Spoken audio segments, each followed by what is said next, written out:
Hello friends, मैं BK sir. इस video में आपको आरआरबी टेक्नीशियन का जो एग्ज़ाम होने वाला है 2024 में, इसके लिए मैं 10वां सेट लेकर के आया हूँ। इस सेट में मैं आपको प्रीवियस ईयर का क्वेश्चन बताऊँगा। इसको आप ध्यान से देखिए। जब आप प्रीवियस ईयर क्वेश्चन को देखते हैं तो आपको इतना आइडिया लग जाता है कि एग्जाम में किस तरह के क्वेश्चन पूछे जा रहे हैं, आपका कौन सा टॉपिक स्ट्रॉन्ग है, कौन सा टॉपिक वीक है। आपका जो भी टॉपिक वीक है, अगर आप उस पर काम करेंगे, मतलब उस पर मेहनत करेंगे, तो आप जो है एग्ज़ाम में बहुत ही अच्छे नंबर ला सकते हैं। इसलिए, और ये तभी हो पाएगा जब आप प्रीवियस ईयर क्वेश्चन को देखेंगे। इसलिए आप जितना हो सके उतना प्रीवियस ईयर क्वेश्चन को देखिए, समझिए। मैं इस वीडियो में आपको जो टेक्नीशियन का क्वेश्चन बताने जा रहा हूँ, इसमें सभी सब्जेक्ट के क्वेश्चन रहेंगे। जीके, जीएस, मैथ, रीजनिंग, सभी सब्जेक्ट के क्वेश्चन रहेंगे और सभी क्वेश्चंस को हम बहुत ही अच्छे तरीके से सॉल्व करके आपको समझाएंगे। मतलब शॉर्ट ट्रिक के माध्यम से मैथ, रीजनिंग को सॉल्व करेंगे। और जीके, जीएस जो भी होगा उसको हम जो है, जो भी क्वेश्चंस का आंसर होगा उसको रीजन के साथ आपको आंसर बताएंगे। इसलिए वीडियो में बन रही है। वीडियो बहुत ही आपके लिए इंपॉर्टेंट है। साथ ही जो लोग चैनल पर पहली बार आए हैं वो लोग चैनल को सब्सक्राइब कर लीजिए, ताकि जब मैं नेक्स्ट टाइम वीडियो अपलोड करूँगा तो वीडियो सबसे पहले आप तक पहुँच सके। अब चलिए स्टार्ट करते हैं और देखते हैं कि करके सभी क्वेश्चंस को।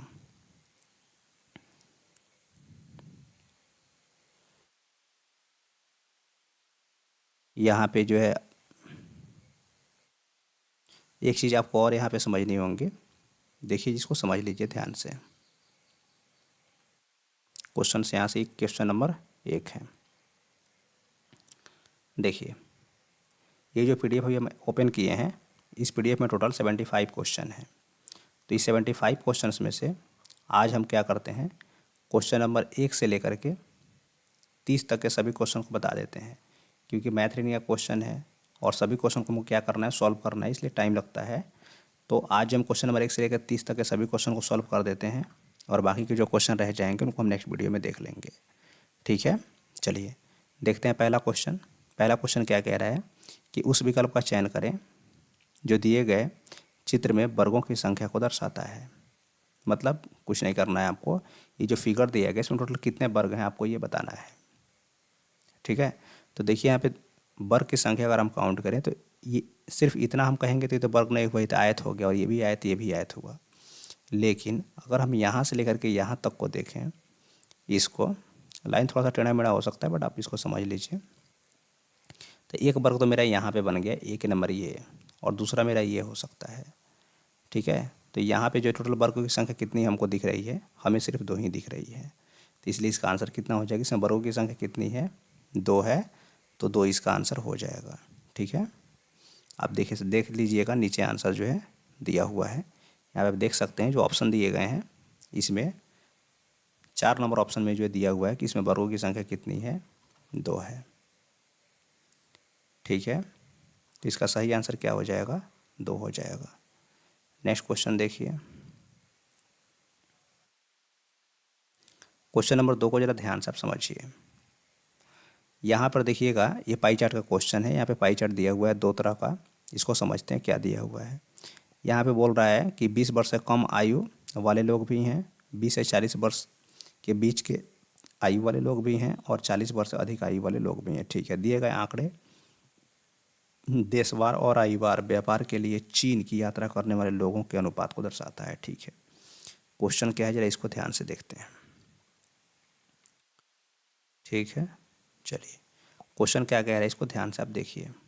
अब क्वेश्चन ये कह रहा है, यदि दिए गए यदि किसी दिए गए वर्ष में 5 लाख लोगों ने चीन का दौरा किया हो, तो चीन की यात्रा करने वाले 20 से 40 वर्ष के बीच की आयु वर्ग के अमेरिकियों का, मतलब अमेरिका के ऐसे लोग जिनकी आयु 20 से 40 वर्ष है, उनका 20 वर्ष से कम आयु वाले रूसियों के साथ अनुपात। इसका मतलब क्वेश्चन तो ये कहना चाह रहा है कि अमेरिका के वैसे लोग जो 20 से 40 वर्ष के बीच में हैं, उनका अनुपात आपको बताना है किनके साथ, रूस के वैसे व्यक्ति जिनकी आयु जो है 20 वर्ष से कम है, और इन लोगों ने क्या किया है, चीन की यात्रा किया है।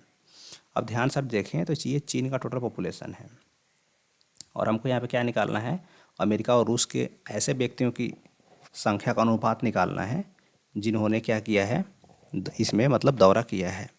और उनके एज का जो है एज के बारे में यहाँ पे दिया हुआ है। तो हम क्या करेंगे, रेशियो में इस 5 लाख को नहीं लिखेंगे क्योंकि वो बाद में कट जाएगा, तो उसको लिखने की ज़रूरत नहीं है। सीधे हम आते हैं, मान लीजिए यहाँ पर हम अमेरिका वाले को रखते हैं और यहाँ पे किसको रखते हैं, रूस वाले को रख देते हैं। ठीक है, अब कह रहे हैं कि 20 से 40 वर्ष के बीच वाले को लेना है कहाँ, अमेरिका में। और रूसियों का किसके साथ लेना है, 20 वर्ष से कम। तो यहाँ पे देखिएगा अमेरिकन जो सबसे पहले टोटल पॉपुलेशन का कितना परसेंट है, 60%। तो 60% हम यहाँ पे लिख लेते हैं। ठीक है, अब रही बात कि आखिर इनके साथ जो 20 से 40 बरस के बीच वाले कितना है, तो यहाँ पे देखिएगा 20 से 40 बरस वाले 20% है। तो हम यहाँ पे 20% लिख लेते हैं, कोई दिक्कत नहीं है, रेशियो लगा लेंगे। यहाँ जो रूस है, तो रूस यहाँ पे देखिएगा 5% है, मतलब रूस के 5% लोग जो है चाइना में यात्रा करने गए हैं। और इसमें कह रहे हैं कि भाई 20 वर्ष से कम आयु वाले, तो बिलो 20 ईयर्स 60% लोग हैं ऐसे। तो यहाँ पे 60% लोग हम ऐसे रख दिए, बस इसी का रेशियो निकालिए, आंसर आ जाएगा। तो ये 60% से ये 60% तो कट जाएगा, और ये 100 से ये 100 कट जाएगा, और ये 5 चौका 20 कट जाएगा 4 मरतबे, और यहाँ पे 1 हो जाएगा। तो 4:1 जो है इसका आंसर हो जाएगा। ठीक है, चलिए देख लीजिए, इसका आंसर दिया होगा 4:1। यहाँ पे देखिए इसका आंसर दिया हुआ है 4:1। ठीक है, तो 4:1 इसका आंसर हो जाएगा। चलिए नेक्स्ट क्वेश्चन को देखते हैं। चलिए नेक्स्ट क्वेश्चन क्या कह रहे हैं, इसको ध्यान से आप देखें। कह रहा है नीचे दिए गए चित्र में समुच्च यू सर्वसमावेशी समुच्च है, और समुच्च एल, एम और एन क्रमशः, एल किसका है, इतिहास का, एम है भूगोल का, और एन है भाषा पढ़ने वाले छात्रों को दर्शाते हैं। दिए हुए आंकड़ों के आधार पर उन छात्रों की कुल संख्या कितनी है जो भाषा और भूगोल पढ़ रहे हैं लेकिन इतिहास नहीं पढ़ रहे हैं। अब इतिहास शुरू में था, मतलब एल नहीं पढ़ रहा है, तो एल को इसमें काट दीजिए, एल यहाँ पर है। ठीक है, तो एल वाला सर्कल में कोई नहीं होना चाहिए, आई दोनों में होना चाहिए। अब इन दोनों में होना चाहिए, आई एल में नहीं होना चाहिए। तो वैसा कितना है, सिर्फ 9 है ना, नीचे नहीं आ सकते क्योंकि ये तो एल का है, तो 9 इसका आंसर हो गया। ठीक है, ये बहुत ही इजी क्वेश्चन होता है, खाली इसको ध्यान से समझने की ज़रूरत होती है। तो 9 इसका आंसर हो जाएगा, आप देख सकते हैं यहाँ पे दिया हुआ है 9। ठीक है, ऑप्शन नंबर 3 में दिया हुआ है 9, तो 9 इसका आंसर हो गया। नेक्स्ट क्वेश्चन कह रहे कि 8.5% साधारण वार्षिक ब्याज के दर पर 6 वर्षों के लिए निवेशित 2,000 रुपये की राशि पर कितना ब्याज प्राप्त होगा। चलिए ठीक है, ऐसा ही आपको निकालने हैं। तो ऐसा ही बराबर क्या होता है, P into R into T divided by 100। P मतलब मूलधन 2,000, आर कितना है 8.5%। ठीक है, और गुना समय है कितना इसका 6, तो P into R into T divided by 100। Decimal यहाँ से हट जाएगा तो एक और जीरो आ जाएगा, तो इसे क्या हो जाएगा, कैंसिल हो जाएगा। गुना कर लीजिए तो कितना हो जाएगा, अब इसको गुना कीजिएगा तो 6 दूना 12, 12 से सीधे कर लेते हैं, 12×5 60 के 0 हासिल 6, अब 12×8 96 और 6 102 है ना। तो 1,020 रुपये इसका आंसर आ जाएगा, जो ऑप्शन नंबर 2 में दिया है। तो ऑप्शन नंबर 2 इसका आंसर हो गया। नेक्स्ट क्वेश्चन क्या कह रहा है कि नीचे दिए गए अक्षरों के क्रम से लापता अक्षर का चयन करें, मतलब मिसिंग लेटर को आपको चुनने हैं। तो के के बाद में यहाँ पे लिख दिया है एम, तो के बाद में एल एम 2 को बढ़ा दिया, एम के बाद में पी लिख दिया है, तो पी लिख दिया मतलब क्या हुआ 13 16, यहाँ पे 3 बढ़ा दिया है।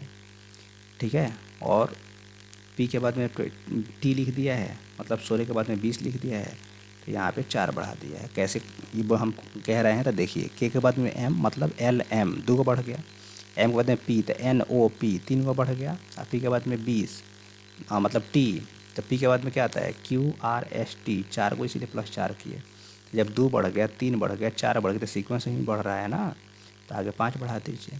तो 20 में 5 बढ़ाए मतलब टी में 5 जोड़िएगा ना, 20 में 5 जोड़िएगा तो 25 आएगा, मतलब टी में जब आप 5 को बढ़ाइएगा तो वाई आ जाएगा, तो वाई इसका आंसर हो गया। ठीक है, चलिए नेक्स्ट क्वेश्चन देखिए। नेक्स्ट क्वेश्चन क्या कह रहा है कि निम्नलिखित में से कौन सा कथन गलत है। ठीक है, कौन सा कथन जो है क्या है, गलत है। तो चंद्रमा पर जी का मान जो है, चंद्रमा पर जी का मान जो होता है वो पृथ्वी पर जी के मान के बराबर होता है, ये तो सही है। एक दूसरे से 1 मीटर की दूरी पर रखी हुई दो वस्तुओं जिनका द्रव्यमान 2 किलोग्राम है और 2 किलोग्राम है के बीच लागू होने वाला गुरुत्वाकर्षण बल इतना होगा। ये भी सही है, लेकिन इसको जरा ध्यान से आप देखें। न्यूटन का गुरुत्वाकर्षण का नियम प्रयोगशाला में ही मान्य है, ये में ही लगा दिया ना, इसीलिए गलत हो गया। ठीक है, तो सिर्फ आपसे गलत पूछा था, तो गलत क्या होगा? Option number C. आगे पढ़ने की ज़रूरत नहीं है, तो ऑप्शन नंबर सी इसका आंसर हो जाएगा। ठीक है, देख सकते हैं आप यहाँ पे दिया हुआ है केवल सी, यानी कि ऑप्शन नंबर एक इसका सही आंसर हो जाएगा। Next question. नेक्स्ट क्वेश्चन क्या कह रहा है? किसी अनुदैर्ध्य तरंग में लगातार दो संपीड़न और दो लगातार विरलीकरण प्रक्रियाओं के बीच की दूरी को क्या कहा जाता है? तो इसको तरंगदैर्ध्य या वेवलेंथ कहा जाता है ना। इसको तरंगदैर्ध्य या वेवलेंथ कहा जाता है। आप इसको फिजिक्स में पढ़े होंगे। चलिए नेक्स्ट क्वेश्चन को देखते हैं। नेक्स्ट क्वेश्चन को जरा आप ध्यान से देखें। कह रहा है उस विकल्प का चयन करिए जो दर्शाए गए बिंदुओं की रेखा पर पारदर्शी कागज या प्रश्न चित्र को मोड़ने पर चित्रांकित होता है। मतलब यहाँ पे देखिए दो बिंदु है और यहाँ पे दो बिंदु है, फिर इसको बीच से क्या किया, यहाँ से मोड़ रहा है। जब मोड़ेंगे तो दो बिंदु जो वहाँ दिख रहा है ये आ जाएगा यहाँ पे, और जो ये दिख रहा है ये आ जाएगा यहाँ पे। यानी कि एक साथ आपको चार बिंदु देखने चाहिए, तो वो सिर्फ ऑप्शन नंबर ए में दिए है, बाकी कहीं नहीं है, तो ऑप्शन नंबर ए आंसर हो गया। ठीक है, चलिए 30 क्वेश्चन है टोटल, ध्यान से देखते रहिए। ऑप्शन नंबर ए में दिया है, देखिए यहाँ पे, मतलब ऑप्शन नंबर एक में ए दिया है तो वहीं आंसर हो गया। Next question. नेक्स्ट क्वेश्चन क्या कह रहा है कि अजय 12 दिन में एक पेंटिंग बना सकता है। अमित अजय से 70% अधिक कुशल है। इस पेंटिंग को बनाने में अमित को कितने दिन लगेंगे? ठीक है, तो देखिए एक है यहाँ पे अमित और एक है यहाँ पे अजय। इसको ध्यान से आप समझें। तो अमित अजय से 70% अधिक कुशल है। ठीक है, अगर किसी काम को ये कर रहा है 100 डेज में, सॉरी ऐसा नहीं है, अगर मान लीजिए जैसे कि 1 घंटे में अजय जो है मान लीजिए 100 चॉकलेट बना सकता है, तो अमित बनाएगा 70% ज़्यादा, मतलब 170 बनाएगा। ये हो गया इनके इफ़िशियंसी का रेशियो। अब इनके द्वारा लिया गया समय का रेशियो, टाइम का जब रेशियो निकालते हैं तो ये चेंज हो जाता है, पलट जाता है। तो ये हो जाएगा 17:10 की जगह पे क्या हो जाएगा, 10:17 हो जाएगा। ठीक है, ये यूनिट में आया हुआ वैल्यू। अब बोल रहा है कि अजय जो क्या करता है, किसी काम को 12 दिन में कर सकता है, यानी कि 17 यूनिट का वैल्यू यहाँ पे 12 दे दिया है, तो हमको 10 यूनिट का वैल्यू बताने हैं। तो आप पढ़े होंगे कि देखिए अगर यहाँ पे 17 यूनिट का वैल्यू कितना है, 12 है, और हमको 10 यूनिट का निकालना है, तो क्या करते हैं 12/17 गुना 10 कर देते हैं। यहीं करते हैं ना, गुना कीजिएगा तो 12×120/17 आएगा। 17 सत्ते 119 होता है। लिख देते हैं, इसी को जब तोड़ेंगे तो 17 सत्ते 119, एक 120, तो इतना आएगा। तो 7.1/17 इसका आंसर हो जाएगा। जो ऑप्शन नंबर एक में दिया है तो ऑप्शन नंबर एक आंसर हुआ। नेक्स्ट क्वेश्चन कह रहा है घड़ी में 2:30 बजने, मतलब 2:30 बजने पर घड़ी की सुइयों द्वारा कितना अधिक कोण बनेगा? ठीक है, ये मान लीजिए हमारा क्या हो गया, घड़ी हो गया। ठीक है, यहाँ पे 12, 3, 6, 9, 2:30 बजा देते हैं। यहाँ पे 1 है, यहाँ पे 2 है, तो 2:30 बजे घंटे की सुई यहाँ पे और मिनट की सुई पूरे के पूरे इस 6 पे। ठीक है, 6 यहाँ होना चाहिए, यहाँ पे मान लीजिए कुछ नहीं है। अब यहाँ से यहाँ तक में क्या एंगल बन रहा है हमको ये बताने हैं। ठीक है, तो देखिए आप इतना तो समझ रहे हो, 3 के बाद यहाँ पे 4, यहाँ पे 5, इतना तो आप समझ जानते हैं कि भाई 1 घंटे में कितना का एंगल बनता है। 1 घंटे में बनता है, 1 घंटे में एंगल बनता है कितना का, 30 डिग्री का। कैसे बनता है 1 घंटे में 30 डिग्री का एंगल? ठीक है, इसको हम समझा देंगे, पहले समझिए। 1 घंटे में अगर 30 डिग्री का एंगल बनता है तो यहाँ समझिए 2:30 बज रहा है, तो घंटा की सुई यहाँ पर 2 और 3 के बीच में है, तो 3 से लेकर के अगर खाली 6 तक देखा जाए तो कितना घंटा हुआ है, 1, 2, 3 घंटा। तो अगर 1 घंटा में बनता है 30 डिग्री का, तो 3 घंटा में निकालिए, 3 गुना 30, 90 डिग्री का एंगल तो ये बन गया। और ये आधा घंटा इसके पहले बनाने हैं क्योंकि 2:30 बज रहा था, तो आधा घंटा मतलब 1 घंटा में 30, तो आधा घंटा में 15, तो 90 15 कितने हो गए, 105 डिग्री। तो यही इसका आंसर हो गया। अब जो है आपका जो भी डाउट है उसको हम क्लियर कर देते हैं। पहले आंसर आ गया। अब देखिए, अब 1 घंटा में 30 डिग्री कैसे बनता है। देखिए ये पूरा सर्कल है, अगर ये घड़ी है तो घड़ी में कितना 12 घंटा होता है। 12 घंटा अगर सुई मान लीजिए 1 से लेकर 12 तक लिखा रहता है, इसका मतलब हुआ कि ये कि भाई 12 घंटा का ये घड़ी है। ऐसे भी ठीक है। तो 12 घंटे में, अब देखिए, तो 12 घंटे में कितना का एंगल बन जाएगा। तो एक सर्कल में 360 का एंगल बनता है।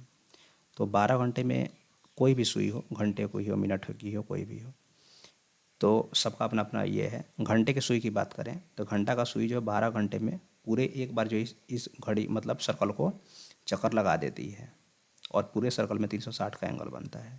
तो जब 12 से इसमें भाग करेंगे तो 12 3 36 360 आएगा। मतलब ये हुआ कि 1 घंटा में कितना का एंगल बन गया, 30 डिग्री का। उसके आधार पे हमने इसको निकाल दिया, 105 डिग्री आंसर आ गया। नेक्स्ट क्वेश्चन, क्वेश्चन नंबर 11, कथन निष्कर्ष वाले क्वेश्चन, इसको ध्यान से देख लीजिए। बोल रहा है प्राकृतिक आपदाओं के दौरान इन विभागों के कार्यों अतिव्यापी होने के कारण किसी भी गलती के लिए कोई विभाग एक दूसरे को दोषी ठहराते हैं। ठीक है, कई विभाग एक दूसरे को गलती ठहराते हैं। कार्रवाई क्या होनी चाहिए। प्राकृतिक आपदाओं के दौरान प्रभार लेने के लिए केवल एक ही विभाग होना चाहिए। नहीं, एक होगा तो कैसे काम चलेगा आपदा में, तो और ज़्यादा होना चाहिए। सभी विभागों को गलत काम करने के लिए जिम्मेदार ठहराया जाना चाहिए और दंडित करना नहीं। भाई सभी विभाग तो गलती करता ही नहीं है। ये दोनों ही क्या है, निष्कर्ष इसका गलत है। ठीक है, इसका दोनों ही क्या हो गया, गलत हो गया। तो इसका आंसर हो जाएगा कि दोनों ही निष्कर्ष क्या है, गलत है। आप यहाँ पे देख सकते हैं, न तो एक ना ही दो का पालन होता है। ऑप्शन नंबर 2 आंसर हो जाएगा। नेक्स्ट क्वेश्चन देखिए। अच्छा, इस नेक्स्ट क्वेश्चन को हम बाद में देख लेते हैं। चलिए आगे बढ़ते हैं।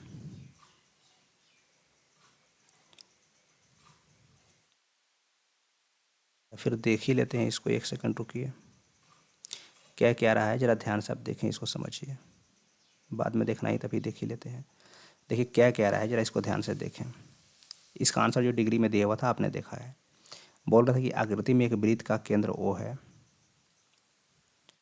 ठीक है, अनुभाग ओ ए बी पी, यानी कि इसकी बात कर रहा है, बी पी का क्षेत्रफल, वृत्त के क्षेत्रफल का क्या है, 15/18 है। तो एक्स ज्ञात कीजिए। अब देखिए टोटल सर्कल में क्या होता है, 360 का एंगल बनता है ना। अब ये जो एरिया है इसका एंगल हमको निकालने हैं, तो उसके लिए क्या कह रहा है कि इस टोटल का 5/18 है क्षेत्रफल। तो बस कर लीजिए, 18 दूना 36, 20 पचे 100, है ना। तो 100 डिग्री इसका आंसर हो गया। एक्स का मान क्या हो जाएगा, 100 डिग्री। वहीं हमको निकालना था कि वहाँ कितना का एंगल बनेगा, 100 डिग्री का बनेगा। तो 100 डिग्री इसका आंसर हो गया। चलिए यहाँ पे आप देख सकते हैं 100 डिग्री दिया है ऑप्शन नंबर 3 में, तो ऑप्शन नंबर 3 इसका आंसर हो जाएगा। ठीक है, चलिए नेक्स्ट क्वेश्चन को देख लेते हैं। नेक्स्ट क्वेश्चन क्या कह रहा है कि यदि 3 दर्जन अमरूद का मूल्य 90 रुपया है तो 240 रुपये में कितने अमरूद खरीदे जा सकते हैं। ठीक है, मतलब तो ये हुआ कि देखिए 3 दर्जन, तो 1 दर्जन में 12 होता है, 3 दर्जन में कितने होगा, 12 3 36, यानी कि 36 अमरूद का मूल्य जो है यहाँ पे अमरूद है ये, और इधर हम लिख लेते हैं उसका रुपया, 90 रुपया में मिल रहा है। ठीक है, हमको निकालने हैं कितने, 240 रुपया का। तो यहाँ पे हमको चाहिए कितना, 240 रुपया। अब 90 के 9 के टेबल में 24 आता नहीं, पहले इसको काट लेते हैं कुछ। अगर हम इसको किससे काटे कि डायरेक्ट आ जाए, 3 से कट जाएगा ये डायरेक्ट। 3 से काटते हैं, ये 12 हो जाएगा, और ये 3 से काटेंगे तो ये 30 हो जाएगा। ठीक है, 30 को बनाना है कितना हमको, 240। किससे गुना करेंगे, 8 से। इधर भी किससे गुना करेंगे हम, 8 से। तो यहाँ पे 12 कितना हो जाएगा, 96। अगर हम कितना बेचते हैं, 96 अमरूद बेचते हैं, तो हमको कितने रुपये देने होंगे, 240 रुपये। तो वही बोला है कि 240 रुपये में कितने अमरूद खरीदे जा सकते हैं, तो 96 अमरूद खरीदे जा सकते हैं। आप ऐसे भी निकाल सकते थे कि भैया आप एक अमरूद का दाम निकाल लीजिए, तय का लगभग 2.5 रुपया। ठीक है, और फिर आप निकाल सकते हैं कि 240 रुपये में कितने मिलेंगे, तो वैसे भी हो जाएगा। तो इसका आंसर कितना आ गया, 96 रुपया आ गया। चलिए इस क्वेश्चन को बनाने का और भी बहुत सारे तरीके हैं, हमने एक तरीके से इसको सॉल्व कर दिया है। नेक्स्ट क्वेश्चन देख लेते हैं क्या कह रहा है next question. Sir Charles Wilkins निम्नलिखित में से किस अनुवाद के लिए प्रसिद्ध हैं? तो भगवत गीता का इन्होंने अंग्रेजी में अनुवाद किया था। ऑप्शन नंबर ए आंसर हो जाएगा। Question number 15। क्वेश्चन नंबर 15 क्या कह रहा है कि नीचे दो कॉलम के घटकों को आपस में मिलान करके दिए गए विकल्पों में से सही विकल्प को आपको चुनने हैं। मतलब कौन किसके साथ मेल खा रहा है आपको बताना है। तो देखिए भाई सिंपल सी बात है, आप इतना तो देखिए इसको मिलाना कितना आसान है। ऐसे रखिए, अब देखिए एक जगह दिया इसमें अवोगाड्रो नियतांक कहा है, तो इस संख्या को अवोगाड्रो नियतांक, तो अवोगाड्रो संख्या कितना होता है 6.022 गुना 10⁻23 होता है। तो सीधे मिल गया 3 का 4। ठीक है, एक तो मिल गया 3 का 4। चलिए अब आगे क्या कह रहा है कि एक फार्मूला दिया हुआ है ये, तो कहाँ ये फार्मूला है कोई, ये कोई फार्मूला है नहीं, सूत्र यहाँ पे लिखा है फार्मूला, तो ऐसे ही पकड़ा जाएगा 1 का 2। अब बस पहले इतना देखना लीजिए कि 1 का 2 और 3 का 4 कहाँ दिया है, या फिर ऐसे देखना चाहें तब B का 1 और D का 3 कहाँ दिया है, वहीं आंसर होगा। ठीक है, B का 1 D का 3, B का 1 D का 3, B का 1 D का 3 खोजिए इसमें। तो B का 1 और D का 3, ये B का 1 D का 3 कहीं नहीं दिया हुआ है। देखिए B का 1 तो सिर्फ एक जगह यहाँ और एक जगह यहाँ है, बट D का 3 जाइएगा तो जब यहाँ है लेकिन यहाँ नहीं है, तो ये तो कट ही गया। बाकी सब तो ऐसे ही कट गया कि B का 1 कहीं है नहीं। तो B का 1 D का 3 सिर्फ ऑप्शन नंबर 1 में है, इसलिए आंसर ऑप्शन नंबर 1 होगा। बाकी को मिलाने की आवश्यकता ही नहीं है क्योंकि मेरा आंसर आ चुका है। चलिए इस क्वेश्चन को आप लोग खुद से सॉल्व कर लीजिए, सिंपल है, या फिर कर ही देते हैं। देखिए इसमें क्या करना है, आपको बोर्ड मास का क्वेश्चन है। सबसे पहले हम ब्रैकेट के अंदर का काम कर लेते हैं, इतना का। ठीक है, इतना का भी काम करने जाएंगे तो सबसे पहले हम किसका काम करेंगे, यहाँ से लेके यहाँ तक का।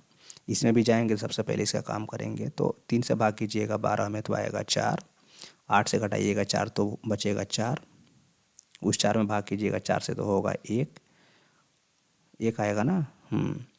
और इधर कीजिएगा 80 में 4 से भाग तो आएगा 20, तो इधर आ गए 20 और इधर आ गए 4 से 4 में भाग किया तो कितना 1, तो 20 से 1 जाएगा, ये माइनस है क्योंकि, तो यहाँ 19 बचेगा। ठीक है, और यहाँ 38 है, तो इस 38 में से जब यहाँ माइनस लगा हुआ है ना, इस 38 में से जब आप 19 को माइनस कर देते हैं तो कितना बचता है 19, और जब ये ब्रैकेट अब हटेगा तो 45 में से इस 19 को माइनस करने होंगे।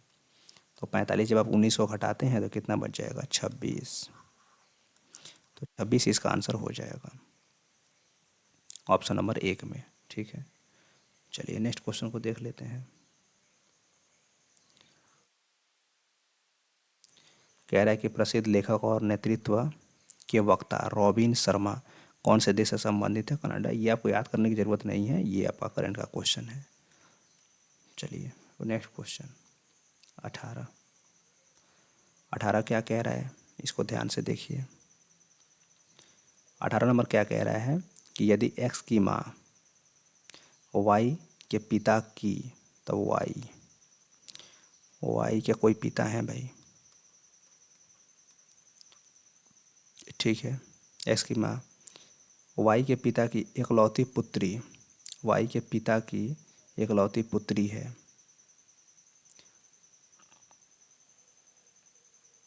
ठीक है, x की जो माँ होगी वो y के पिता की इकलौती पुत्री होगी। ठीक है, तो y के पति का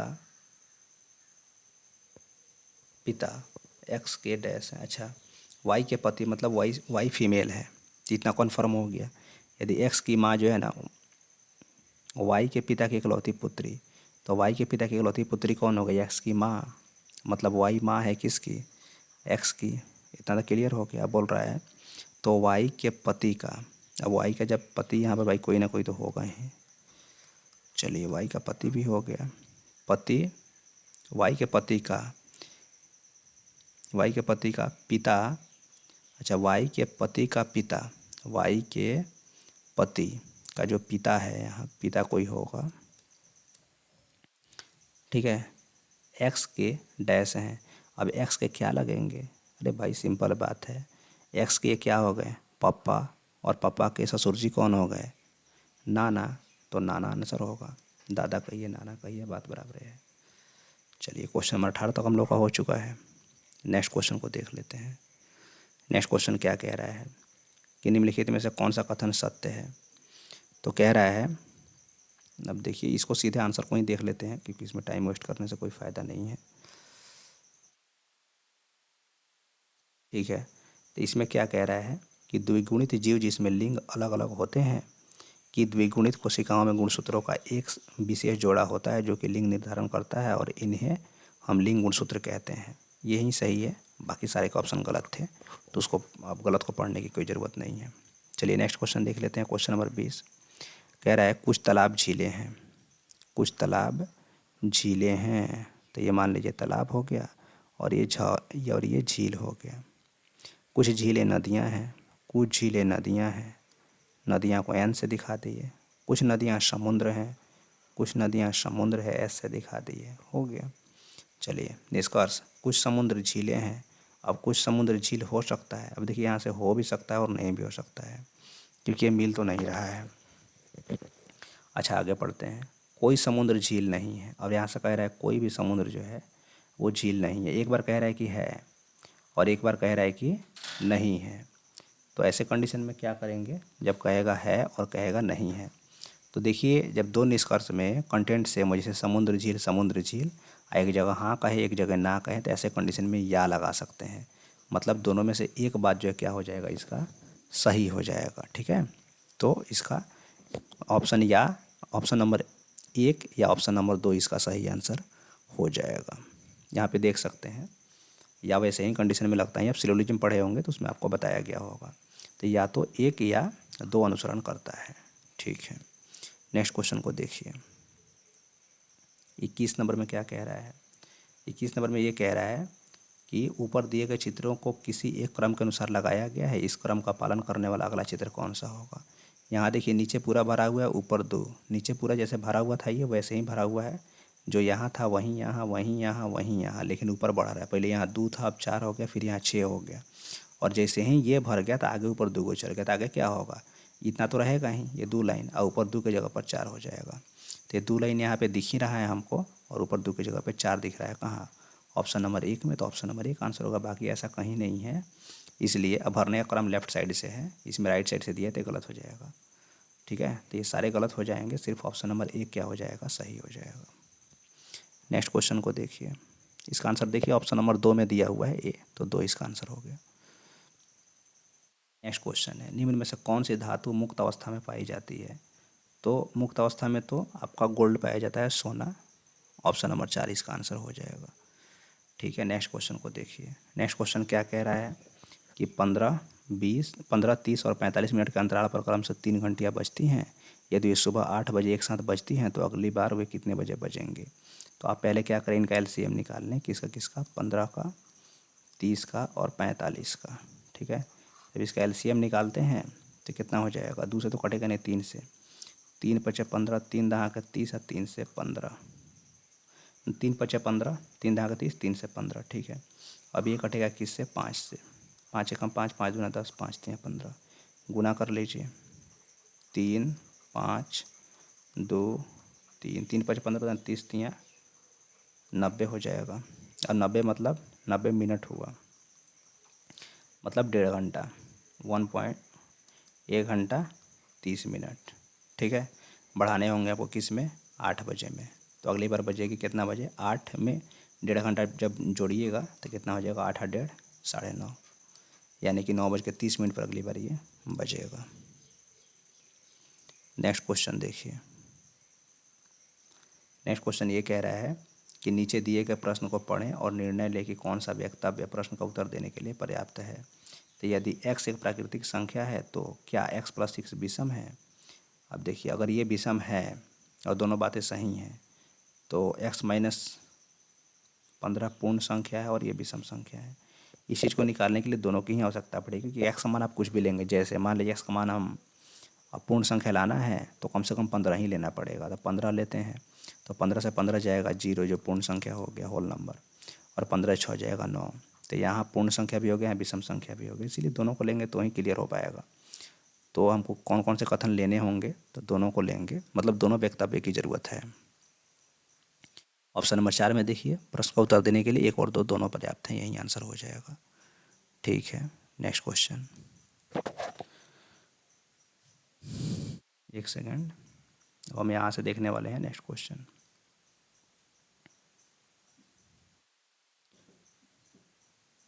ठीक है, चलिए फटाफट देखिए, क्योंकि आधा घंटा हो चुका है। देखिए नेक्स्ट क्वेश्चन को देखते हैं ज़रा ध्यान से, क्या कह रहा है कि एक दुकानदार कुछ अंडे 19 रुपया 20 पैसे प्रति दर्जन की दर से खरीदता है और 25% का लाभ पर बेच देता है। तो एक अंडे का विक्रय मूल्य कितना होगा, ये तो ईजी है, ये निकाल लीजिए। अब बताइए, एक दर्जन का दाम जो कितना है 19 रुपया 20 पैसा है। 25% जब लाभ पर बेचेंगे तो इसका 125% निकालेंगे सबसे पहले। ठीक है, डेसिमल हटाइएगा तो 0 नीचे आ जाएगा। और फिर क्या करने होंगे हमको, एक अंडे का विक्रय मूल्य निकालना है तो इसमें 12 से भाग करने होंगे, मतलब मल्टीप्लाइड बाई 1/12 कर दीजिए। अच्छा, 12 से भाग कर दीजिए, बात बराबर ही हुआ। अब इसको सॉल्व कर लेंगे, आंसर आ जाएगा। तो 25 25 125 25 चौका 100 है, 1 0 से 1 0 चला गया, ये 5 दूना 10 हो जाएगा। और बस सब कर लेंगे और भाग कर लेना होगा। 4 से पहले इसको काटते हैं, तो 4 चौका 16, 4 8 32, और ये 12 दूना 24, दूना 48, 2 आ गया। एक जो है अंडे का विक्रय मूल्य कितना आ गया इस पर, तो एक अंडे का विक्रय मूल्य जो है आपको 2 रुपया आ गया है ना, तो 2 रुपया इसका आंसर हो जाएगा। ऑप्शन नंबर ए में दिया है तो ऑप्शन नंबर ए इसका आंसर हो जाएगा। चलिए नेक्स्ट क्वेश्चन को देखिए, क्या कह रहा है।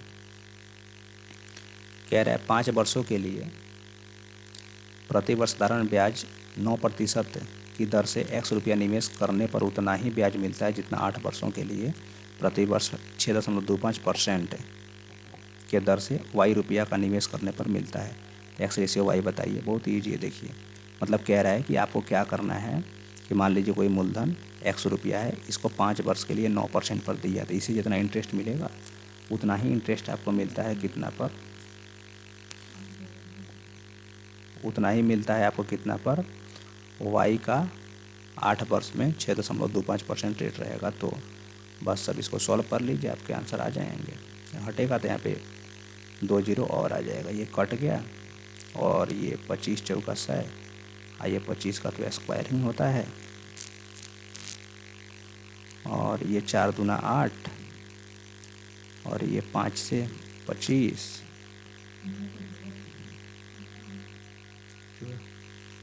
तो यहाँ पे 9 रेशियो 2 5 10, 9 रेशियो 10 जो है x रेशियो y हमारा आ गया। सॉरी 9 रेशियो 10 नहीं होगा ये, 1 मिनट रुक जाइए। यहाँ से इधर है 10, इधर है 9, गलत हुआ है थोड़ा सा, यहाँ पे देखिए ध्यान से। यहाँ पे देखिए हमको x रेशियो अगर y निकालना है तो x तो यहीं पे रहेगा, ठीक है, y इधर गुना में रहेगा तो भागा में हो जाएगा, और इधर 2 5 10 यहीं पे रहेगा, और ये गुना में 9 इधर जाएगा तो भागा में हो जाएगा। तो x रेशियो y कितना हो गया 10/9, मतलब 10 रेशियो 9, तो 10 रेशियो 9 इसका आंसर हो जाएगा। 2 इसका आंसर हो जाएगा, ऑप्शन नंबर 2। ठीक है, चलिए नेक्स्ट क्वेश्चन को देखते हैं। 3 क्वेश्चन और रह गए हैं सिर्फ, इसको देख लीजिए फटाफट ख़त्म हो जाएगा। कहता तुमकुर से मंगलुरु तक एक टिकट की उपलब्धता की जांच करें। जांचकर्ता को परिवहन के माध्यम से जानकारी प्राप्त है। जांचकर्ता यात्रा कर रहे व्यक्ति से भली भांति परिचित है। देखिए उसको भली भांति परिचित नहीं है,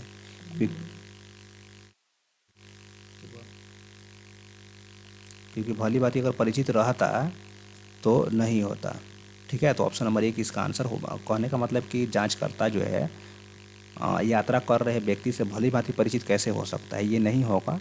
सिर्फ ऑप्शन नंबर 1 क्या हो जाएगा, इसका आंसर हो जाएगा। ठीक है, ऑप्शन नंबर 1 इसका आंसर हो जाएगा, मतलब 1 सही है निष्कर्ष जो ऑप्शन नंबर 4 में दिया है, या 2 गलत हो जाएगा। नेक्स्ट क्वेश्चन देखिए। नेक्स्ट क्वेश्चन क्या कह रहा है, कथन निष्कर्ष वाला है कि कौन सा कथन गलत है या फिर सही है, आपको ये बताने हैं। तो H2SO4 का प्रयोग पेट्रोलियम के परिष्करण में सल्फर और अन्य यौगिकों को हटाने के लिए किया जाता है, और दूसरा है सोडियम हाइड्रोक्साइड की मूल प्रकृति हाइड्रोजन के आयनों की उपस्थिति के कारण होती है। तब दोनों को देख लेते हैं क्या सही है फिर क्या गलत है। तो इसमें से सिर्फ हमारा स्टेटमेंट 1 नंबर जो था वो सही था, और जो 2 था वो गलत था। तो ऑप्शन नंबर ए इसका आंसर हो जाएगा। चलिए, वीडियो लंबा हो रहा है इसलिए थोड़ा सा फास्ट हम चल रहे हैं। चलिए इसको ज़रा ध्यान से आप देख लीजिए। नेक्स्ट क्वेश्चन क्या कह रहा है? कह रहा है कि 2 सहभागियों एम और एन ने एक कार खरीदी। एम ने बतौर अपने हिस्से कार की लागत के 3/7 भाग 7 का भुगतान किया। एम ने एन की तुलना में 31,540 रुपये कम दिए। कार की लागत कितनी है? देखिए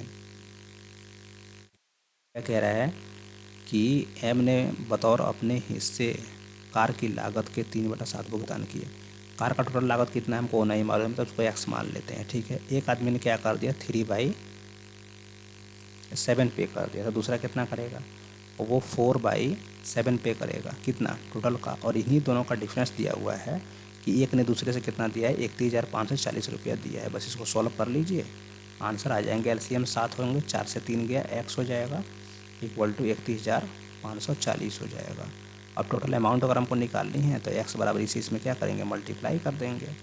मल्टीप्लाई कीजिएगा तो 7 0 0 7 चौका 28 के 8 शेष 2 7 5 35 और 2 37 का 7 शेष 3 7 एकम 7 3 10 के 0 शेष 1 7 3 का 21 1 22 2,20,780 आ रहा है जी। हाँ ठीक है, 2,20,780 आ रहा है, तो यही इसका आंसर हो जाएगा। चलिए नेक्स्ट और लास्ट क्वेश्चन को ज़रा ध्यान से देख लीजिए।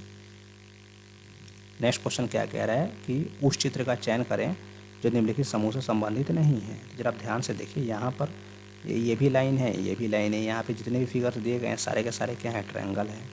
यहाँ पे सारे के सारे क्या हैं, सर्कल हैं। बट और यहाँ पे सभी के सभी जो क्या है, स्टार नहीं है। ये है, ये है, ये है, लेकिन ये तो स्टार है नहीं। तो इसी के चलते ये क्या हो गया, सबसे अलग हो गया। तो ऑप्शन नंबर 3 जो है सबसे अलग है, इसीलिए इसका आंसर ऑप्शन नंबर, हाँ मतलब ABC में से देखा, ABCD में देखा जाए तो C इसका आंसर हो जाएगा। जो ऑप्शन नंबर 1 में दिया है तो ऑप्शन नंबर 1 इसका आंसर हो गया। ठीक है फ्रेंड्स, इस वीडियो में मुझे 30 क्वेश्चन बताने थे, जो आपको बता दिया, अच्छे से समझा दिया। उम्मीद करते हैं सारे क्वेश्चन को समझ गए होंगे। अगर आपको वीडियो पसंद आए तो वीडियो को एक बार लाइक कर दीजिए, चैनल को सब्सक्राइब कर लीजिए, और इस वीडियो को एक बार आप जिस भी सोशल मीडिया प्लेटफॉर्म पर हैं वहाँ पर इसको एक बार शेयर ज़रूर कर दीजिएगा। मिलते हैं आपसे नेक्स्ट वीडियो में। Thank you.